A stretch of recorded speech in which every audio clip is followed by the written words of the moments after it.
Are na, atin ang susubukan ng mga siyansing are. Titingnan natin kung maganda bagang panluto. Are na muna aking gagamitin, wok spatula. At are naman ang ating lulutuing karne. Ribs ng baka. Gagawin natin aring kaldereta. Masarap aray, may buto-buto. Bago natin aring timplahan, atin muna ring huhugasan. Para siguradong malinis ang ating kakainin. Pagkahugas niyan, atin ang ibabalik din sa pulang lalagyan. At ari ating titimplahan ng kaunting tuyo. Siguro yung mga kalahating tasa. Madami-daming taktak na rin Worcestershire sauce. Leia and parents na lang. Mayroon din na rin kalamansi. Atin munang kakalugayin bago natin ibububaw. Aring isunod na ilalagay ko, pwedeng wala naman na rin. Ay naisipan ko laang. Aray langis ng aking Honda.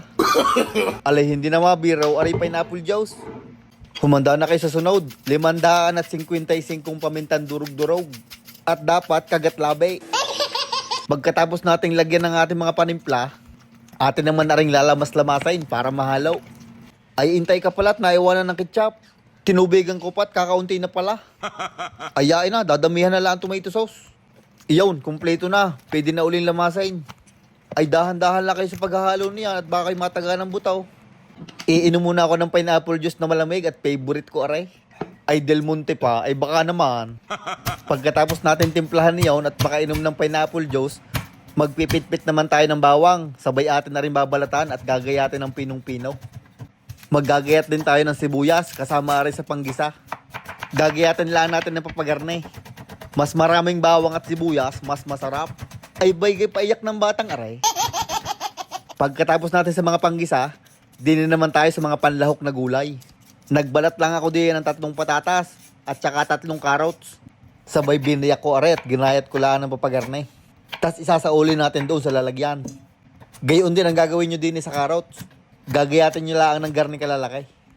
Ay kung meron kayong kutsilyo yung kulukulubot, yung panggayat, ay mas maganda iyon, may design. Ano gang ang tawag doon? Magsasama din tayo ng bell pepper sa ating mga pansahog. Tatanggalin lang natin ang tangkay at saka mga buto. Ang ginamit ko pala diyan ay 2 pula at saka 1 dilaw. Ay saan ga kayo? Sa pula o sa dilaw? Ginayat ko lang rin ng garni kalalaki. Yung isang kanto, pinagtatatlo ko. At iyaw, natapos ng ating gayatin. Pwede na rin umpisang lutuin. Sa inyong kawaling may mainit na mantika, ihulog nyo na ang inyong sandamakmak na bawang at sibuyas.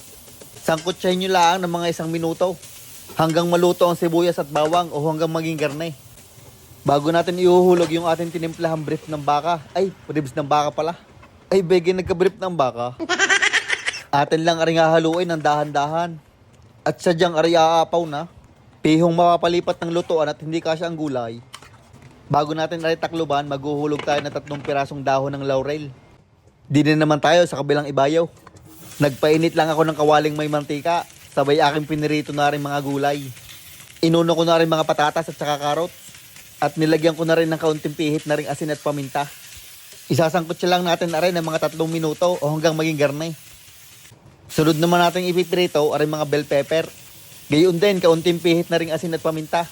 At laro-laruin nyo lang parang gayaan at mamaya luto na. At yun na nga sinasabi, inilipat na ng malaking lutuan. Hindi ko na ipinilit dun sa isa at baka pumayag. Pagkalipas nga ng 20 minutos, yan nagpawis na. Ari ating papakuloan laang ng kaunting oras pa. Bago natin ilalagay ang ating 1 latang tomato sauce. At hahaluin natin are ng may pagmamahal. Tataklaban ulit natin are at lulutuin natin hanggang lumamot ang karne. Siguro yung mga kalahating oras. At pagkalipas noon, maglalagay tayo ng siling labuyo. Masarap pagmahalang. At saka aring kaunting tinadtad na atay ng baboy. At aring natirang Eden cheese ni Mrs. ay ginawang cheese stick eh. Mas mainam ho kung gagamit kayo ng Reno. Ay gusto ko nang may kaunting atay kaya yun ang aking nilagay. At pagkalipas naman ng mga 6 hanggang 8 minuto, naglagay ako ng 1.5 kutsarang peanut butter. Aray magpapasarap din sa ating kaldereta. Ay kung ayaw nyo naman noon ay di wag. Hinalo ko lang rin ng saglit. Tapos chinek ko na rin kung malambot na sadya ang karne. At kung may lasa na rin.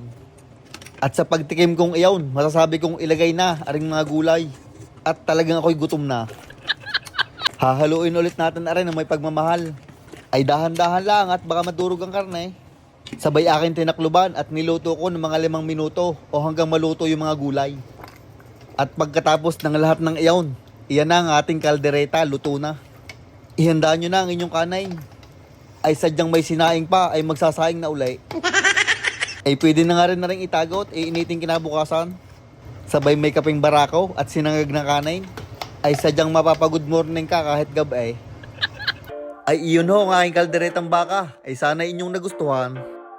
Shout out kay Jomer Mascareñas, kay Alfie Manarpis from Ilocos Norte, kay Macar Losada Jr. from Guam, kay Happy Lang Walang Ending to the Max, kay Arian Amarga, at kay Teresita Monsayak and Monsayak family from Toronto, Canada.